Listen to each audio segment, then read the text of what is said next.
Good morning, welcome to Thursday. For a second I don't know.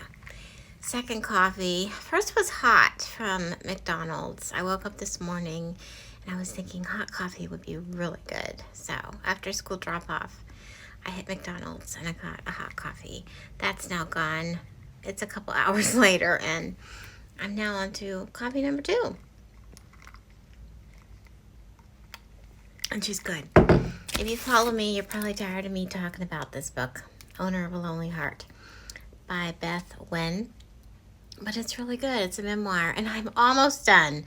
This has taken me a long time, and it's not very long, but I haven't had a whole lot of reading time, except in the evenings just before bed, and then I conk out. But I'm really enjoying her take on motherhood from different angles. Pretty good.